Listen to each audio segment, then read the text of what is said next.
आपको ये दो चित्र दिए गए हैं और आपसे कहा गया है कि वर्गों की संख्या ज्ञात करना, वर्गों की संख्या ज्ञात करना। तो मैं आपको एक ही विधि से दो अलग अलग चित्रों के वर्गों की संख्या ज्ञात करना सिखाऊंगा। अगर बेटा आपका वर्ग है तो अभी लगाने का तरीका यही है, और आयत में वर्गों की संख्या ज्ञात करना है तो अभी तरीका यही। आपको सबसे पहले क्या करना है कि ऐसे जो खाने बने हुए हैं उन खानों को गिन लीजिए। ऐसे खानों को हम कहते हैं रो और ऐसे खाने को कहते हैं कॉलम। अगर बेटा यदि r का मान c के बराबर आ गया तो आपको कहना है वर्ग, और यदि r का मान c के बराबर नहीं हुआ, यानी r मीन्स क्या होता है रो, रो को हिंदी में कहते हैं पंक्ति। यदि पंक्ति का मान स्तंभ के बराबर, कॉलम को कहते हैं स्तंभ, यदि पंक्ति का मान स्तंभ के बराबर हो जाता है तो आपको कहना है वर्ग, और यदि पंक्ति का मान स्तंभ के बराबर नहीं होता है तो उसका नाम होता है आयत। तो आपको बेटा ये क्लियर हो गया होगा कि यहाँ पे देखिए 1 2 3 4 5 आपने एक गिने हुए हैं कि एक खम्मा ए है, एक जे है, एक जे, एक जे, एक जे।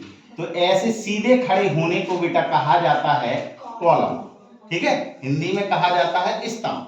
अब लेटे हुए वालों को देख लीजिए, 1 2 3 4 5 और ये 6। ये कितना है, ये सॉरी ये मिटा लीजिए हैं, ये आपको दिया गया है 5 ही तक दिया गया है, ठीक है।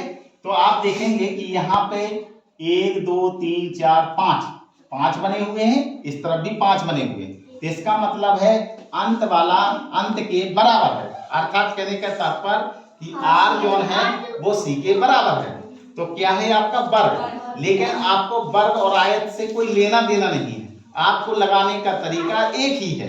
क्या करना है बेटा, आपको लास्ट वाला अंक उतारना है, सिर्फ लास्ट वाला अंक उतारना है दोनों कोने से। इस तरफ से लास्ट अंक कितना लिखा हुआ है 5, और इस तरफ से लास्ट वाला अंक कितना लिखा है 5। अब जब तक करना है बेटा जब तक कि ये 1 ना आ जाए, जब तक इनको घटाइए जब तक कि ये 1 ना आ जाए।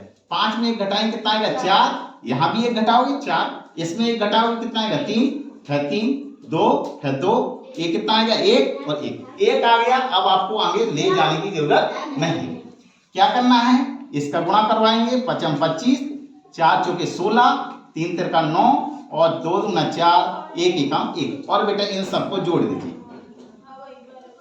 वर्गों की संख्या। तो वर्गों की संख्या के लिए क्या है, इन सबको जोड़ देना है। कितना हुआ बेटा 16 और 9 25, 25 और 25 50, 50 और 4 54, 54 और 1 55। ये बेटा वर्गों की संख्या कितनी आई है 55 आई थी।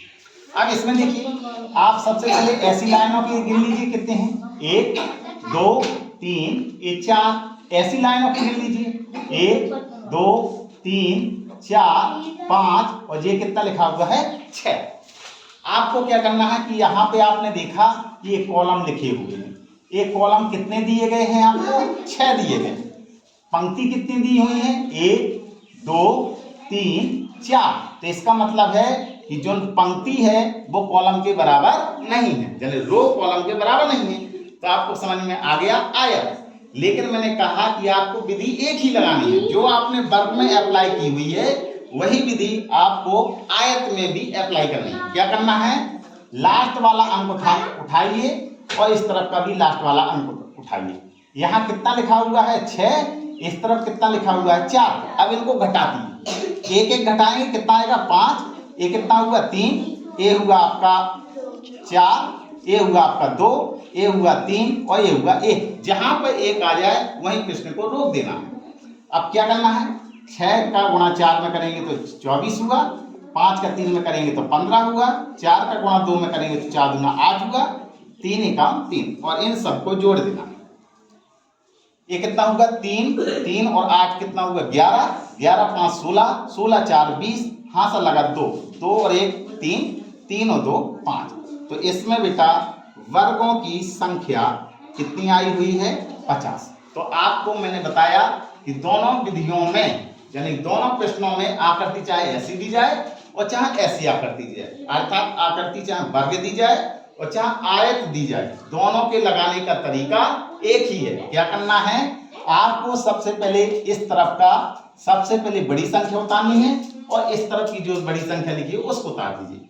अब आपको जब तक इनको घटाना है एक एक घटाकर लिखिए, जब तक कि एक कोने तरफ, एक साइड या दोनों साइडों में कम से कम एक एक आ जाना चाहिए।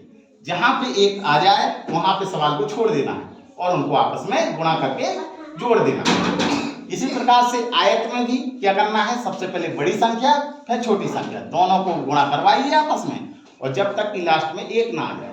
एक आ गया वहां पे प्रश्न को छोड़ देंगे और इनको आपस में जोड़ देंगे। क्लियर।